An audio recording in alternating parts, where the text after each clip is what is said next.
నమస్తే, welcome to నాయకుడు. ఇవాల్టి మన నాయకుడు మహబూబాబాద్ బరిలో దిగుతున్నారు బీజేపీ అభ్యర్థి అయిన జాటోత్ హుసేన్ నాయక్ గారు. తాను స్వచ్ఛందంగా ఎన్నో సేవా కార్యక్రమాలు దాదాపుగా 16 నుంచి 17 సంవత్సరాల నుంచి అతి చిన్న వయసు ఇప్పటికి కూడా అయింది. అయినా సరే ఎన్నో సేవా కార్యక్రమాలు చేస్తూ ఉన్నారు. చాలా చిరు ఉద్యోగిగా జీవితాన్ని ప్రారంభించి తన నియోజకవర్గానికి ఏదో ఒకటి చేయాలి అని తన ఒక వ్యాపార సంస్థ ఉంది. దాన్ని కూడా పక్కన పెట్టి రాజకీయాల్లోకి ముఖ్యంగా బీజేపీ తీర్థం పుచ్చుకోవడం జరిగింది. మరి ఇక్కడ బీజేపీ ఎలా ఉంది, మహబూబాబాద్లో అసలు బీజేపీ కమలం వికసించే అవకాశాలు ఎంతవరకు ఉన్నాయి, ఆయన అడిగే తెలుసుకుందాం. నమస్తే అండి. థ్యాంక్ యూ లక్ష్మి గారు. ఓకే అండి. హుసేన్ నాయక్ గారు, అసలు ఇక్కడ మహబూబాబాద్లో బీజేపీ అనేది పెద్ద అసలు ఏమంటారు ఆ గాలే లేదనమాట. అలాంటిది ఇప్పుడు మీరు ఒక డేర్ చేయబోతున్నారు. కొత్తగా రాజకీయాల్లోకి వస్తూ ఎవరైనా ప్రజెంట్ ఇక్కడ ఏం బాగుంది అనేది చూస్తారు. అలాంటిది మీరు బీజేపీలోకి వచ్చారు, ఎలా అనుకుంటున్నారు? ఏది ఒకటితో స్టార్ట్ అవుతుంది, అదే నా సిద్ధాంతం. మంచి అనుకునే వాళ్ళకి ఎవరైనా దేవుడు సహకరిస్తారు. అలాగే మా ప్రజలేగా దేవుళ్ళు, ప్రజల కోసం పనిచేద్దాం అని వచ్చినప్పుడు ప్రజలు ఎట్టాగూ సహకరిస్తారని నేను ఒప్పుకుంటా. గతంలో నేను కాంగ్రెస్ పార్టీలో ఉండే, నాకు నిజంగా రాహుల్ గాంధీ ఆలోచనతోనే వచ్చాను నేను యాక్చువల్ ఫస్ట్ స్టార్టింగ్లో. అలాగే నేను ఒక్కడు మారిన చాలు అనే నినాదంతో దాదాపు బోల్డెన్ రోజులు నేను సేవా కార్యక్రమం నాకు చేతనైన దాంట్లో సాయం చేసేవాడిని. చిన్న చిన్న చిన్న వర్క్స్, వాళ్ళకి కావాల్సిన పెద్ద ఏదో కావాలి, బిల్డింగ్లు బంగ్లాలు కట్టియాలని వాళ్ళేం కోరుకోవట్లేదు. వాళ్ళకి కావాల్సిన ఆపదలో ఉన్నప్పుడు ఆదుకోవడం. ఎలాంటి ఆపదలు అండి? ఎప్పుడైనా వాటర్ ప్రాబ్లం ఉన్నప్పుడు, బాగా చదువుకున్న అబ్బాయి కానీ ఫీజులు కట్టుకోలేని పరిస్థితిలో ఉంటారు, అలాంటి ఆదుకోవడం. చిన్న చిన్న గుళ్ళు గోపురాలు కావని ఉండేటివే.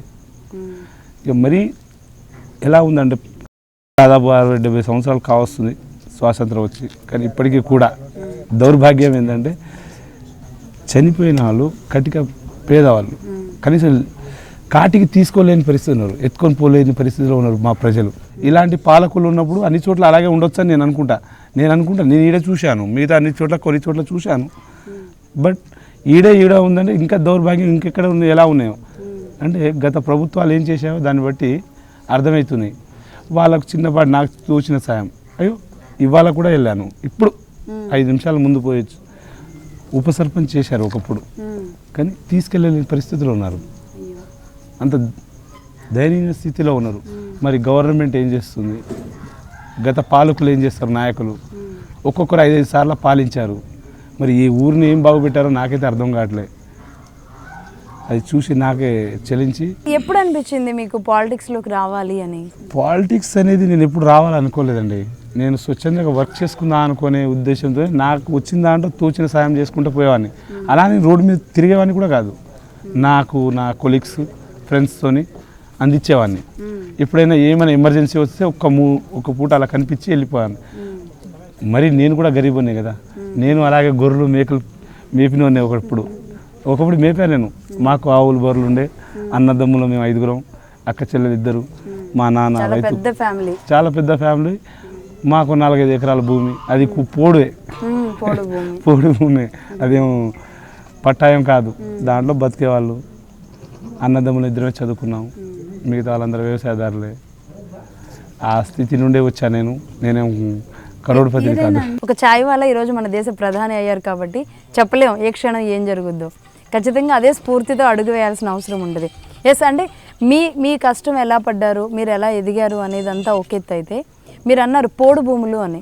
మన నియోజకవర్గ సమస్యల్లోకే వద్దాం. మహబూబాబాద్లో రైతు బంధు పథకం రాష్ట్ర వ్యాప్తంగా చాలా అద్భుతంగా అమలు అవుతున్నా సరే, ఇలాంటి చోట ముఖ్యంగా గిరిజన తండాల్లో పోడు భూములు వారికి పట్టా రాని పరిస్థితి ఉంది. ఇప్పుడు ఇక్కడ ఉన్న సమస్యల్లో మంచి భూములన్నీ దొరల ఆధీనంలో ఉన్నాయి, పట్టాలు వాళ్ళు అమ్మరు, వాళ్ళు ఎవరికి. మరి వాళ్ళు ఏం చేస్తారు, బతకాలి కదా. ఒకప్పుడు ఏదో కొట్టుకున్నారు దాదాపు 20-30 సంవత్సరాలు 40 సంవత్సరాల క్రితం, అప్పుడు ఎవరు పట్టించుకోలేదు. అలాంటి ఒకప్పుడు వాళ్ళు చేసుకునేవి కూడా ఆ గుట్టలే రాయించుకు పెట్టుకున్నారు, గుట్టలు 100 ఎకరాలు రాయించి పెట్టుకున్నారు. వాళ్ళని అడగలేదు కదా అప్పుడు, ఎందుకని? వాళ్ళకి ఉంది 1 ఎకరా 2 ఎకరాలు 3 ఎకరాలు, దాంట్లోనే వాళ్ళ జీవన ఉపాధి, వాళ్ళకి కావాల్సింది వాళ్ళకి గేయచ్చు కదా. అంటే ఒక రైతు బంధు పథకం 1 ఎకరం ఉన్నోళ్ళ దగ్గర నుంచి 100 ఎకరాలు ఉన్న వాళ్ళందరూ కూడా బ్యాంకులకు వెళ్ళి డబ్బులు తెచ్చుకున్నారు. కానీ మీ నియోజకవర్గంలో అలాంటి పరిస్థితి లేదు కదా, మీకేమనిపించింది అప్పుడు? నేను ఏమంటున్నానంటే లిమిటేషన్ ఉండాలి. 100 ఎకరాల కూడా ఇస్తే వాళ్ళు ఎందుకు అమ్ముకోవాలి, వాళ్ళు ఎందుకు చేసుకోవాలి? వాళ్ళు అంతకుముందు కౌలుకైనా ఇచ్చేటోళ్ళు, ఇప్పుడు కౌలుకు కూడా ఇయ్యరు. కనీసం వాళ్ళ భూమి అంతకుముందు దున్నుకొనైనా బతికేవాళ్ళు వీళ్ళు. ఇప్పుడు 4,000 కూర్చున్న కాడ వస్తున్నప్పుడు భూమి కూడా ఎందుకు ఇవ్వాలి? రేపు లాక్కోపోతారేమో భయం ఉంటుంది కదా వాళ్ళకు. అంటే అది కూడా కరెక్ట్ కాదు. మినిమం లిమిటేషన్ ఉండాలి. ఒక 5 ఎకరాలు 10 ఎకరాలు లిమిటేషన్ ఇచ్చేయనుండే. అసలు ఇవ్వవలసింది ఎవరికంటే కౌలు రైతుకి ఇవ్వాలి. కౌలు రైతుకి ఇవ్వాలి. దాదాపు ఇప్పుడు 100 మందిలో 80 మందికి భూములే లేవు మా దగ్గర. ఉన్న కాస్త భూమి కూడా ఆ పోడో గీడో లావణ్య పట్ట, ఒకప్పుడు లావణ్య పట్టనే ఇచ్చారు. ఇప్పుడు కేసీఆర్ గారు వచ్చినప్పటి నుండి దౌర్భాగ్యం ఏంటంటే అవి కూడా హరితహారం అని చెప్పేసి గుంజేసుకున్నారు. అది కూడా పెద్ద సమస్య వాళ్ళకు. అలాంటి వాళ్ళు పోనీ అలాగని బతుకుదామా అంటే ఆ భూములకి 4,000 రూపాయలు. ఇప్పుడు ఇంకో పథకం పోడు భూమి మేజర్ సమస్య గూడూరు మండలం, నెల్లికుదురు, ఆల్మోస్ట్ మండలాలు అన్నీ అట్నే ఉన్నాయి. ఆ పోడు సమస్య మీద ఇప్పటికీ ఏది దాదాపు 30, 40, 50 సంవత్సరాలు అయింది. కానీ ఇప్పటికీ కూడా వాళ్ళకు పట్టాలు అయితే రాలేదు. కనీసం లావణ్య పట్టాలు వచ్చినాయి కూడా లాక్కున్నారు. ఇప్పుడు కొత్త పట్టాలు వాళ్ళకు మేము ఏమనంటున్నారు, పక్క పట్టా ఉంటేనే ఇస్తా అంటున్నారు. కొత్త వాళ్ళకి ఏమంటున్నారు, పాత లావణ్య పట్ట ఉన్నారు. మరి 100 ఎకరాలు ఉండేటోళ్ళకి ఇస్తున్నారు. కౌలు రైతు కాస్త లావణ్య పట్టో ఏదో మామూలు పోడు వాళ్ళకు కూడా ఇవ్వాలి కదా, వాళ్ళకు కూడా వర్తింపజేయాలి. వాళ్ళకి ఇప్పుడు ఉన్న వాటికైతే చేయొచ్చు కదా. హుసేన్ నాయక్ గారు, మరి మీరు బీజేపీ అభ్యర్థిగా బరిలో దిగినప్పటి నుంచి ప్రచారం నిర్వహిస్తున్నారు. దాదాపుగా 100 పైచులకే గ్రామాలు కదా ఇక్కడ ఉంది. గ్రామాల్లో ఏ సమస్య కనబడుతోంది? మీ దృష్టికి ఏదో వచ్చింది? సమస్య లేని ఊరు అంటూ లేదు. ఏది లేదు. వాటర్ ఉందా, రోడ్డు ఉందా? ఇలా చూశాను. లేక నా వెనకాల ఒక కాన్వాయ్ పట్టుకొని పోతే కార్లు అన్ని గీతలు పడ్డాయి. రోడ్డు వెళ్ళలేని పరిస్థితి, దారుణమైన స్థితి. మేడం లక్ష్మి గారు, మీరు ఒకసారి ఎప్పుడైనా వీలైతే మిమ్మల్ని ఒకసారి తీసుకెళ్తాను, ఏమైనా టైం దొరికితే చూడండి. మా ఊర్లో దయనీయ స్థితిలో ఉన్నాయి. మరి మీరు ఇంతకు ముందు అన్నట్లుగానే ఏళ్ళు ఏలారు పార్టీలు వాళ్ళు. మరి ఏమైంది? వచ్చిన నిధులన్నీ ఎడిపోయాయి. ఏముంది మేడం, పెత్తనాలు చేసుకుంటూ ఉన్నారు. వాళ్ళు వెంబడి తిరుగుతున్నారు. వాళ్ళ కాళ్ళు మొక్కకుండా వాళ్ళకు గ్లాసులు అందిస్తే చాలు. ఇప్పుడు గత ప్రభుత్వాల్లో ఉన్న నాయకులు పేరే చెప్పొచ్చు డైరెక్ట్. బలరాం గారు కదా 11 సంవత్సరాల నుండి ఇలా పార్టీలో ఉన్నారు. ఒకసారి ఎంపీ, కేంద్ర మంత్రి చేశారు. ఇలా ఎక్కడ ఎవరినైనా అడగొచ్చు. ఇక్కడ ఒక్కసారి కూడా ఊరు తిరగలేదు, ఒక వాడ తిరగలేదు, కానీ కేంద్ర మంత్రి అయ్యారు. కానీ గుర్తు సింబల్ వస్తే ఓటేసేస్తారనే థింకింగ్లో వీళ్ళు ఉన్నారు. కానీ మారేరు పబ్లిక్. ఎందుకంటే గతంలో మీరే చెప్పొచ్చు కదా, ఇప్పుడు ఒకప్పుడు బీజేపీ లేదని అన్నారు. వాళ్ళు చూశారు కదా. ఇప్పటికీ 40,000 జాయినింగ్లు దాటిచ్చా. మాకు కావాల్సింది గెలిపింది 60,000. యావరేజ్ 60,000 వస్తే గెలుపు. 40,000 జాయినింగ్ చేయించాను. ఇంకా 60% ఊళ్ళు నేను తిరగనే లేదు. ఇంకా తిరగలేదు. ఇంకా సమయం చాలా తక్కువ ఉంది. ఇగో ఇవాళ కూడా చేశాను. ఇప్పుడు చూశారు దాదాపు 200-300 మంది మా కోసం 500 మంది ఇక్కడ వెయిట్ చేశారు ఇంతకుముందు మీరు వచ్చినప్పుడు. ఇప్పుడు కూడా దాదాపు 200-300 మంది నా కోసం ఎప్పుడు 10:30కు వెయిట్ చేస్తున్నారు. కొత్తదనం చూడాలనుకుంటున్నారు. ఒకటి అండి, హుసేన్ నాయక్ గారు చిన్న వయసులో వచ్చారు, పెద్ద బాధ్యత తీసుకున్నారు, పెద్ద పార్టీలోకి అడుగుపెట్టారు. ప్రస్తుతంలో దేశంలో చాలా పెద్ద పార్టీయే బీజేపీ. మరి బాధ్యత కూడా చాలా పెరుగుద్ది. మీ వెనక మరి ఇంతమంది మిమ్మల్ని చూసి వచ్చినప్పుడు ఎలా అనిపిస్తుంది మీ రెస్పాన్సిబిలిటీ? మేడం, నేను 1 నుండి స్టార్ట్ అయినవాడిని. మొదట్లో ఒక స్టేజ్కి తీసుకెళ్ళాను, బిజినెస్ చేసేవాడిని.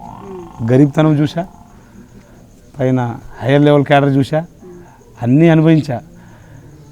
అవన్నీ అనిపించాను కాబట్టి నాకు ఈ కష్టాలు కింద గ్రౌండ్ లెవెల్ తెలుసు, టాప్ లెవెల్ తెలుసు. ఖచ్చితంగా వాళ్ళ మనసు గెలుచుకుంటా. నేను ఆ గెలుచుకుంటాననే నమ్మకం ఉంది కాబట్టి నన్ను అంతమంది స్వీకరిస్తున్నారు. ఈరోజు తెలంగాణలో ప్రతి యువకుడు యువతి కోరుకుంటోంది, నాకు ఒక ఉద్యోగం కావాలి, వీలైతే ఇంకా ప్రభుత్వ ఉద్యోగం కావాలి. ఎంత కష్టపడడానికైనా సిద్ధంగా ఉన్నారు. అయినా సరే రాని పరిస్థితుల్లో ఉంది. దీని మీద మీకు ఎలాంటి అవగాహన ఉంది? మేడం, ప్రభుత్వ ఉద్యోగం అనడానికి నేను కూడా ఏకీభవించను. సరే, దొరికితే హ్యాపీ, సోర్సెస్ ఇస్తే చాలా మంచిది. బతకడానికి 100 మార్గాలు ఉన్నాయి. ఏదో ఒక జాబ్ చేయొచ్చు. కానీ ప్రతి ఒక్కరు అమ్మా నాన్నను వదిలేసి, ఫ్యామిలీని వదిలేసి సిటీలలో చుట్టూ ఉండాలంటే కష్టం కదా. అలా అని వీళ్ళు ఇచ్చే 5-10,000, 20-30,000 ఉద్యోగాలకి అక్కడ 10,000 రెంట్లు కట్టుకొని ఉండలేరు కదా. వాళ్ళకి సోర్స్ ఎక్కడ ఇవ్వాలండి? మీ మిడ్చేలో, షామీర్పేటో, శంషాబాదో కాదండి, ఊళ్ళలో ఇవ్వాలి.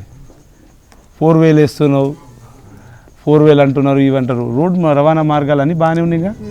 అలాంటప్పుడు ఆ ఎంప్లాయ్మెంట్ ఈడు ఇవ్వచ్చుగా, మీకు ఎంప్లాయ్మెంట్ ఈజీగా దొరుకుతుందిగా. లేని వాళ్ళ కోసం కష్టపడ్డాం కన్నా ఉన్న కాడ ఇస్తే వాళ్ళు కూడా బాగుపడతారుగా. చిన్న చిన్న ఉద్యోగాలు చేయడం దొరకాలంటే ప్రైవేట్ ఫ్యాక్టరీలో గేట్లలో పెడితే బయట ఆంధ్ర కూడా అట్లే ఉంది కదా మేడం. లక్ష్మి గారు, ఆంధ్రాలో కూడా అన్ని ఫ్యాక్టరీలు ఒక దగ్గర లేవు. అక్కడొకడొకడు చిరు వ్యాపారాలు ఉండరు కాబట్టి వాళ్ళకు అడుగు ముందున్నారు. మా వాళ్ళంతా ఒక దగ్గరే ఉన్నారుగా. ఏదైనా హైదరాబాదే అంటారు. హైదరాబాద్ బాగుపడొద్దని నేను అనను, హైదరాబాద్ బాగుపడాలి. హైదరాబాద్తో పాటు చుట్టూ జిల్లాలు వరంగల్ ఉంది. అక్కడ కూడా ఏముంది మేడం, వరంగల్లో కూలీ చేసుకోవడానికి మాత్రమే ఉంది. సెంటరింగ్ డ్యూటీ చేస్తారు, మూటలు మోయడానికి మాత్రం జగ ఉంది. ఏం లేదు మేడం. ఆడ ఏ ఫ్యాక్టరీ పెట్టారండి? ఒక శంకుస్థాపన ఏదో కాటన్ మిల్లు ఏదో చేశారు, ఇవాళ వరకు దాన్ని ఓపెనింగ్ కూడా చేయలేదు. మిల్లు శంకుస్థాపనలు మాత్రమే ఉన్నాయి, హామీలు మాత్రమే ఉన్నాయి, ఒక్కటి నెరవేరలే. కేసీఆర్ ప్రభుత్వం అంత దౌర్భాగ్య ప్రభుత్వం ఇంకోటి లేదు. నేను చెప్పదలుచుకుంది ఒకటే, కేసీఆర్ చెప్పిన వాగ్దానాలు ఒక్కటి నెరవేరలేండి. ఏది నెరవేరింది? దళితుడికి సీఎం చేస్తాను అయిందా? కంఠం కోసుకుంటారు. ఎన్నిసార్లు కోసుకున్నారు? 3 ఎకరాలు భూమి వేస్తా, ఎలా సాధ్యపడుతుంది అది? లక్ష్మి గారు, 3 ఎకరాలు అనేది దళితులకు భూమి ఇస్తాడు. దళితులకు ఇస్తే ధర్మం మంచిది, బట్ ఎలా సాధ్యపడుతుంది? ఇవ్వాలంటే మీరు హరితహారం అన్నది గుంజుకున్నారు చూడు, ఉన్న అడవులు కోసేసినా సరిపోదు. ఒక నాయకుడికి పార్టీ ఇమేజ్ కంటే కూడా తనకంటూ బ్రాండ్ ఉండాలి, మెయిన్ బ్రాండ్ ఉండాలి. హుస్సేన్ నాయక్ గారికి ఎలాంటి బ్రాండ్ ఉంది ఇక్కడ? మేడం, నేనైతే కొత్తగా వచ్చాను, నేను సేవా కార్యక్రమాలు చేశాను, ఎంతో కొంత నాకు చేత నేను సాయం చేస్తూ పోతున్నాను. అది చూసి నేను ఎంతో కొంత ఎంప్లాయ్మెంట్ ఇచ్చాను. నా నియోజకవర్గానికి దాదాపు 500-600 మంది ఎంప్లాయ్మెంట్ ఇచ్చాను. 600 క్రాస్ చేశాను. నా ఓన్లీ నియోజకవర్గానికే, బయట వదిలేయండి, ఇచ్చాను. వాళ్ళకి నా మీద ఒక నమ్మకం ఉంది, భరోసా ఉంది. అలాగే వాళ్ళ దాంట్లో నుండి వెళ్ళాను నేను, వాళ్ళతో పాటు నేను బయటికి వెళ్ళా. అలానే వాళ్ళ ఏజ్ గ్రూప్లోనే ఉన్నాను. దగ్గర అన్న అని మాట్లాడగల దమ్ముంది, దగ్గర వచ్చి పలకరియగలుగుతారు అనే భరోసా ఉంది. ఖచ్చితంగా నన్ను ఆదరిస్తారని అనుకుంటున్నాను నేను.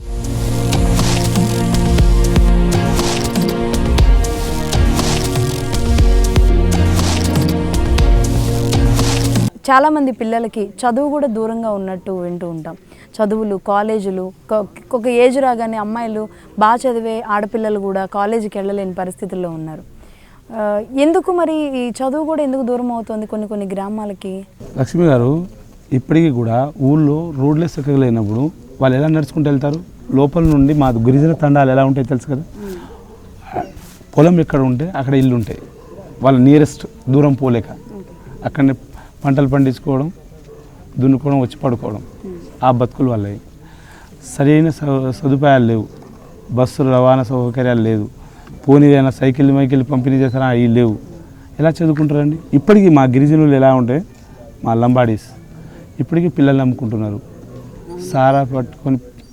సారా పెట్టి బతికేవాళ్ళు ఒకప్పుడు, అది కూడా బంద్ చేయించారు. అది మంచిదే, బతకడం మంచిది, చేయడం మంది కాదు, కానీ ఉపాధి వేరే చూపించాలి కదా. ఉపాధి లేదు కదా.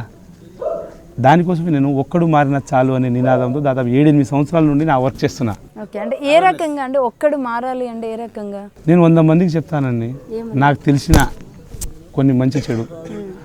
వరకట్న వేధింపు ఇప్పటికీ ఉంది, బాల్య వివాహాలు ఉన్నాయి, ఆడపిల్లలు చదువు ఎందుకని వదిలి ఇచ్చేస్తున్నారు. అసలు ఆడపిల్లలు పుట్టొద్దు అనుకుంటారు పురిట్లో, ఎందుకంటే కట్నాలు ఇవ్వాలి కదా. ఇప్పుడు కట్నాలు భయంకరమైనవి. అలాంటివి ఉండడం వల్ల వాళ్ళకి అవేర్నెస్ చేయడం, ఇవి కరెక్ట్ కాదని, చదువుకు ఏమైనా మరీ తోని వాళ్ళకి ఇబ్బంది పెట్టి వాళ్ళకి కావాల్సిన బుక్సో పంపిణీ చేయడం, నాకు తోచిన సాయం చేసుకుంటా పిల్లల్ని చదువుపీరి భవిష్యత్తులో బాగుంటుంది. ప్రతి ఒక్కరు చదువుకున్న వాళ్ళల్లా కలెక్టర్లు కావాలని ఏం లేదు, కానీ మేధాశక్తి అయితే పెంచుకోవాలి, మినిమం నాలెడ్జ్ అయితే ఉండాలిగా, బతకడానికి కావాలిగా. చదువు అయితే అవసరమైంది. ఇవాళ చదువు లేకపోతే వేస్ట్ కదా. విద్యా వైద్యం అయితే ఇంపార్టెంట్ అయింది మేడం. విద్య లేకుండా కుదరదు, వైద్యం లేకుండా కుదరదు. ఇవాళ వచ్చే రోగాలు అట్నే ఉన్నాయి. మున్నేరు వాగు ఉంది, ఆ పక్కనే పొలాలు ఉన్నాయి, ఇంకొంచెం దూరంలో పొలాలు ఉన్నాయి. ఇటు నీరంతా అటు భద్రాద్రిలో కలిసిపోతుంది, ఆ తర్వాత సముద్రంలోకి వెళ్ళిపోతుంది. ఇక్కడ నుంచి వెళుతున్న నీరు ఇక్కడున్న పంటలకి, భూములకు కూడా వాడుకోలేని పరిస్థితి ఉంది. దాని మీద మీరు అసలు ఏం చేస్తే దాని పరిష్కారం అనుకుంటున్నారు? గత నాయకులు అంత వాటర్ పోతుంది అందరికీ తెలుసు అండి, కానీ పక్కన మహబూబాద్ ఉంది. మహబూబాద్ వాటర్ ప్రాబ్లం బోల్డ్ అంత ఉంది, చాలా సమస్య. ఎక్కడి నుండో తీసుకొస్తా, నాగార్జున సాగర్, శ్రీశైలం, ఉన్న వాటర్ని వాడలేకపోతాను. ఎక్కడ నుండో కాంట్రాక్టులు బతకడానికి కదా. ఆ కాంట్రాక్టులు కూడా కొన్ని మా తెలంగాణ కాంట్రాక్టులు ఉంటే పోనీ బతుకుతారు, ఒక 4 ఉద్యోగాలు ఇస్తారు అనుకుంటుంది. ఆంధ్ర కాంట్రాక్టులు బతుకుతారు. తెలంగాణ తెచ్చుకుంది ఆంధ్ర కాంట్రాక్ట్ చేయడానికి. ఏమన్నా అంటే పెద్ద పెద్ద కాంట్రాక్టులు అక్కడే ఉన్నారంట. పెద్ద పెద్ద కాంట్రాక్టులు అక్కడ ఉన్నప్పుడు తెలంగాణ తెచ్చుకోవడం ఎందుకు? వాళ్ళకి అప్పచెప్పొచ్చు కదా, వాళ్ళ కింద కూలీగా బానిసగా బతకొచ్చు కదా. మేడం, పక్కన వాటర్ సోర్స్ దాన్ని కరెక్ట్ వాడుకోవాలనేది నా ధ్యేయం. దానికోసం చిన్న చిన్న ఆయకట్లు, దాని ఎత్తిపోతల కోసం చిన్న చిన్న పైప్ లైన్స్ వేసేసి ఉన్న పాత చెరువులని వాటర్ కొంచెం కరెక్ట్ చేసి నింపేయగలిగితే వాటితోని మనం పంటలు పండించుకోవచ్చు కదా. ఉన్న ఊర్లు బోర్లు ఉన్నాయి, బావులు ఉన్నాయి, వాటిలో కూడా వాటర్ శాతం పెరుగుతుంది, గ్రౌండ్ లెవెల్ వాటర్ శాతం పెరుగుతుంది. అలాంటి బోల్డర్లు ఉన్నాయి మేడం. చేయాలనుకుంటే సొంతూరు లేదు, బయట నుండి వచ్చిన ప్రతి ఒక్కటి. ఇప్పుడు ఇలా శంకర్ నాయక్ బయట అతనే కదా. శంకర్ నాయక్ ఏం తెలుసు? భూ కబ్జాలు చేయడం ఒకటే తప్పు, ఏం తెలియదు. దానికి ఒకటే నిదర్శనం చెప్తాను మేడం. ఒక గిరిజనుడు అతని భూమి లాక్కున్నాడు, బెదిరించి లాక్కున్నాడు. ఒక రామాలయాన్ని కూలిచ్చేసిండు. ఒక సేవాలాల్ మా దేవుడు, మా గాడ్, దాని గురించి 4 ఎకరాల పాపం భూమి ఇచ్చిండే, దాన్ని కూడా కబ్జా చేసి పడేసిండు. అంటే ఇలాంటి దౌర్భాగ్యాలు, అంటే ఇలాంటి వాళ్ళు ఉన్నప్పుడు ఎలా బాగుపడుతుందండి మేడం? ఊరు చేయరు, వాళ్ళ చూడరు. నువ్వు నీ ఇంట్లో డబ్బు పెట్టకు, వచ్చే ప్రభుత్వ ఖజానా కరెక్ట్గా వాళ్ళకి వచ్చే వర్క్స్ కరెక్ట్ చేయగలిగితే చాలుగా. వాళ్ళ నుండి గవర్నమెంట్ వచ్చే ఫండ్స్ అనేవి వస్తూనే ఉంటాయి. దాన్ని కూడా వాడుకోకుండా ఇచ్చేసుకుందాం అంటే అది కరెక్ట్ వాడితే ఇంకో 5 సంవత్సరాలు మీరే ఉంటారు.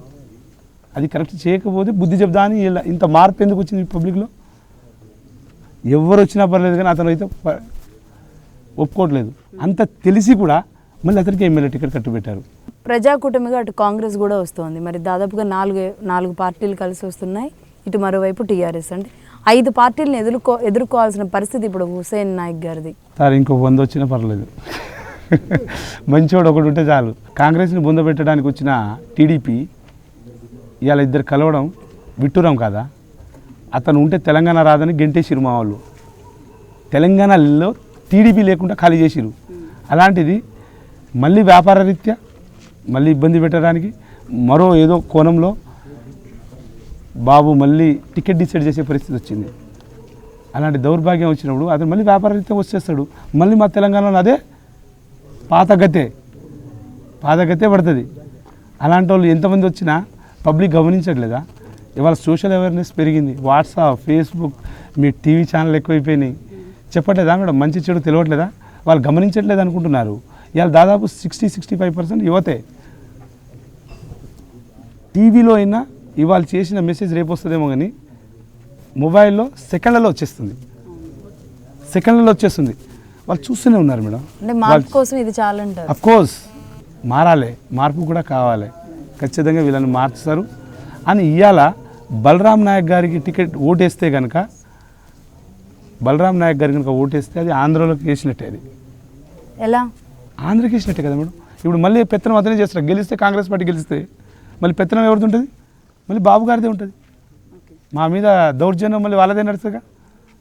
అలానే మా బలరాం నాయక్ చెప్తూనే ఉన్నాడుగా, మీరు నాకు ఓటేయకపోతే నేను మళ్ళీ తెలంగాణ తీసుకుని ఆంధ్రలో కలుపుతాను. ఆల్రెడీ మీకు వాట్సాప్లో చూసుకుంటూ మీకు మేము కావాలంటే క్లిప్స్ పంపిస్తాం. ఇప్పుడు మీ ఎదురుగా ఒక కేంద్ర మంత్రిగా చేసిన వ్యక్తి కాంగ్రెస్ తరఫున, అలాగే అధికార పార్టీలో ఉన్న టీఆర్ఎస్ ఖచ్చితంగా మేమే గెలుస్తాం అన్న ధీమాతో ఉంది.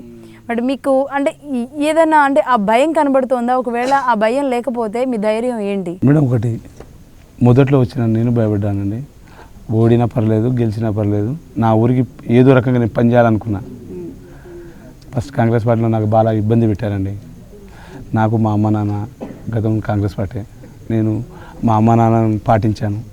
ఏదో ఉంటే ఇక్కడ కాంగ్రెస్ పార్టీ మన కూడా ఉంది కాబట్టి ఏదో రకంగా ఎమ్మెల్యేగా అయ్యి అవ్వాలనే కోరిక కూడా లేదు. నేను సేవాభావం చేద్దాం అనుకున్నా. మొదటి ఒక దొర అంటారు రావద్దు, ఇంకో దొర అనొద్దు, నేను ఇంకో కమిట్ అయ్యానంట. మీ పార్టీలు, మీ టికెట్లని మీ ఇంట్లోయా, మీ సొత్తా అది, అయినా పర్లేదు నేను సేవ చేస్తానంటే. మొదట్లో నేను ఇలా ఉంటానని తెలియదు కదా వాళ్ళకి. ఏసీ కార్లో తిరిగేటోడు, నేను ఊళ్ళో పనిచేసాను, వాళ్ళు అంతగా గమనించరు కదా నన్ను. ఏసీ కార్లో తిరిగాడు, వారం రోజులు తిరుగుతాడు, బిజినెస్ పరంగా పారిపోతాడు అనుకున్నారు. నేను తిరుగుడు 4 రోజుల తర్వాత మొదలుపెట్టి నన్ను టార్చర్, తిరగనీయకుండా రానియకపోవడం, మండలాల్లో గ్రామాల్లో తిరగనీయకపోవడం చాలా జరిగాయి మేడం. ఎందుకు అంటే మీరేమీ ఎమ్మెల్యేగా పనిచేయలేదు కదా, రానికపోవడం ఏంటి మేడం? ఒక ప్రజాప్రతినిధిగా కూడా, ఒక సేవకుడిగా కూడా, ఒక పార్టీ నేను పార్టీ కండువ తీసేసి చేయలేగా, అదే కాంగ్రెస్ పార్టీ కండువ మీదనే పనిచేశాను. నేను పార్టీ మీద ప్రజలకు పనిచేశాను, మంచి చెడు కార్యక్రమాలకి. మరీ నీళ్లు లేని కాడ బోర్ వేయించాను. మరీ రోడ్డు దయనీయ స్థితిలో, ఆ టైంలో వాటర్ బాగా బురద ఉంది, ఆ టైంలో కొంచెం మట్టి పోయించా. నేను డాంబర్ రోడ్ వేయించకపోవచ్చు మేడం, చిన్న మట్టి, చిన్న చిరు పనులు, ఇలాంటి పనులు చేయడం. మరి చనిపోయిన వాళ్ళు, మరి గరీబులు చిన్న సాయం చేశా. అలాంటివి చేస్తే మా మనుగడ వీళ్ళు చేయరు కదా, ఇలాంటి వాడు చేసేది వచ్చేస్తే మొత్తం పబ్లిక్ అతని వరకు చూస్తున్నారు. చూసేసరికి మా మనుగడ సాగదు, మేము ఇవ్వలేము, మీలాంటి వాళ్ళు ఇవ్వద్దు. ఇలాంటి వాడు ఉంటే ఓ స్థానికేతరుడు, ఇప్పుడు ఉన్న ఎమ్మెల్యేలు అందరూ స్థానికేతరులే. ఆ ఎమ్మెల్యే స్థానికేతరులు కాబట్టి వాళ్ళు మా ఇక్కడ ఇది ఏజెన్సీ ట్రైబ్, మా ఎస్టీ రిజర్వ్డ్, ఇలాంటి చోట్ల మా బతుకులు సాగవేమో, ఇతను ఇక్కడే కట్ చేయాలని ఒక మండల పార్టీ అధ్యక్షుడు ఎంపీపీని సస్పెండ్ చేశారు, ఒక మేజర్ గ్రామ పంచాయతీ సర్పంచ్ని సస్పెండ్ చేశారు, అండ్ ఒక సిటీ కాంగ్రెస్ ప్రెసిడెంట్ని సస్పెండ్ చేశారు. అంటే నేను నన్ను ముట్టుకోలేక నా చుట్టూ కట్ చేసుకుంటూ వచ్చారు, వితౌట్ ఇన్ఫార్మ్, వితౌట్ నోటీస్. ఇక్కడ నుండి ఈ దూరాన్ని అడిగితే వీళ్ళు కాదంటారు, మాట్లాడరు. అక్కడ దూరాలను అడిగిన అంత దొరలే, కింది నుండి పైన వరకు అంత దొరలే ఉన్నానండి. ఒక దొరకి ఇంకో దూర జోకుతుండు, దోకే దూరాలు ఉన్నారు. అలా పార్టీ తప్పు లేదు మేడం, కాంగ్రెస్ పార్టీ తప్ప నేనా? పార్టీలు ఏం చేస్తాయి మేడం, మనం సృష్టించినాయి కదా పార్టీ. బీజేపీలో ఇలాంటి లుక్కులు లేవా మేడం? స్వేచ్ఛగా ఉన్నా మేడం, నేను ఏం కావాలంటే అది చేస్తున్నా. ఇగో ఈ టైం కూడా తిరుగుతున్నా, ఈ టైం తిరుగుతున్నా, నన్ను అడిగేటోళ్ళు లేరు. అంటే బీజేపీలో ఏం నచ్చిందండి? మోదీ గారు నచ్చారు, ఓ ఛాయ్ వాళ్ళ కూడా పిఎం అయ్యిందని నచ్చా, వాళ్ళు చేసే వర్క్స్ నచ్చాయి. అలాగే వెనక ముందు ఎవరు లేరు, ఏదో కసి చేయాలని నాలాగానే ఉంది. కనీసం నాకు పిల్లలు ఉన్నారు, వాళ్ళకి అది కూడా లేరు, ప్రజలే పిల్లలు ఉన్నారు, వాళ్ళ వర్క్స్ నచ్చాయి. దౌర్భాగ్యం ఏంటంటే మన దగ్గర ఇప్పుడు పెన్షన్ ఇస్తున్నారు, పెన్షన్లో 80% సెంట్రల్ గవర్నమెంట్ ఫండే, కానీ చెప్పలేకపోతున్నాను. ఇవాళ కేసీఆర్ కిట్ కూడా దాంట్లో పర్సంటేజ్ అవుతుంది, కళ్యాణ లక్ష్మి అంటున్నారు, దాంట్లో 50% వాళ్ళదే. కానీ ఇది చెప్పేటోళ్ళు లేరు, నేనే ఇస్తున్నా, నేనే చేస్తున్నా అనే పోకడా వీళ్ళు చెప్తున్నారు. సో ఇక్కడ బీజేపీకి మీకు కలిసి వచ్చే అంశం లోకల్ అని ఇంత అసమర్థ కాంపిటీషన్ నాకు ఎప్పుడు దొరకదు. ఇంత weak candidates. Balaram very weak, ఎందుకంటే మాటలు చెప్పడం, గాడి అబద్ధాలు మాట్లాడడం తప్ప అతనికి నిజం పనిచేయడం చేత కాదు. ఎందుకంటే ఇక్కడ మా వాళ్ళు చూస్తూనే ఉన్నారు. గతంలో కవిత గారు ఎమ్మెల్యే ఉన్నప్పుడు కవిత ఆల్సో లోకల్ కాదు, స్థానికురాలు కాదు, ఎవరెవరు వచ్చి వెళ్తురు. ఆమె ఉన్న హయాంలో గురుకులం తీసుకెళ్ళిపోయారు. మా దగ్గర మహబాద్కి వచ్చిన గురుకులాన్ని ములుగు తీసుకెళ్ళిపోయారు. దాని తర్వాత ఇప్పుడు సీతారాం నాయక్ గారు వచ్చారు, అదే ములుగు నుండి వచ్చారు. శంకర్ నాయక్ హయాంలో ట్రైబల్ యూనివర్సిటీ ఎత్తుకుపోయాడు. పీజీ కాలేజ్ వచ్చింది, అది క్లోజ్ చేశారు. కాలేజ్ బిల్డింగ్లు కడితే పబ్లిక్ వచ్చుకుంటారు మేడం, కాలేజ్ పేరు పెట్టేసి ఇచ్చేసానంటే ఎవరైనా వచ్చి కూర్చుంటారా? అది కూడా లేదు ఇప్పుడు. అంటే ఇలాంటి అరాచకాలు జరుగుతున్నప్పుడు వాళ్ళని ఎలా గుర్తిస్తారని మేడం? ఇతనేమో ఎక్కడ పడితే అక్కడ భూ కబ్జాలు ఉన్నాయి, ఇతనేమో ఉన్నాయి ఎత్తుకోపోవడం నేర్చుకుంటుండు, మాటలు తప్ప రోడ్డు మీద రాడు, మాటలు కూడా లేవు. అతనికి ఏం అవసరం, దూర గడిలోకి పోయి కూర్చుంటే సరిపోద్ది, ఓట్లు పడిపోతాయనే ఆలోచన తప్ప అతనికి ఇంకే ఆలోచన లేదు. అంత వీక్ క్యాండిడేట్ నాకు ఇంకెప్పుడైనా దొరుకుతారా? అసెంబ్లీలో హుసేన్ నాయక్ గారు ఎప్పుడైతే మరి అసెంబ్లీ ఫామ్ కాబోతోందో ఎన్నికల తర్వాత, అప్పుడు హుసేన్ నాయక్ నేను అని అంటారనమాట. అఫ్కోర్స్ ఈసారి కాషాయ జెండా, బీజేపీ జెండా మహబాద్ గడ్డ మీద ఎగిరేయడమే నా మొదటి లక్ష్యం. థ్యాంక్ యూ అండి, థ్యాంక్ యూ వెరీ మచ్. మీరు నేను చిన్నవాడిని, కొత్తవాడిని, ఒకటితో మొదలుపెట్టిన వాడిని అంటూనే చాలా చాలా విషయాలు మాట్లాడారు. ఎనీవే, ఆల్ ది బెస్ట్ అండి. Thank you. చాలా కష్టపడ్డాను మేడం, అన్నీ చూసి వచ్చాను కదా, అన్ని కష్టాలు చూసా. ఒక రోజు హైదరాబాద్లో రోడ్డు మీద ఫుట్పాత్ మీద పడుకున్న రోజు నాది, అదే బాల్నగర్లో. నైట్ పడుకొని బయట లేచి వచ్చాను మేడం, ఆ స్టేజ్ నుండి వచ్చాను, అవన్నీ చూశాను మేడం, కష్టాలు చూశాను. కాబట్టి అలా అని ప్రతిదానికి భయపడేవాడిని కాదు, లాస్ట్ చావు కన్నా పర్లేదు, అలా అని ఈ జీవితం ఇక్కడికే వీళ్ళతోనే అంకితం. థ్యాంక్ యూ అండి, థ్యాంక్ యూ.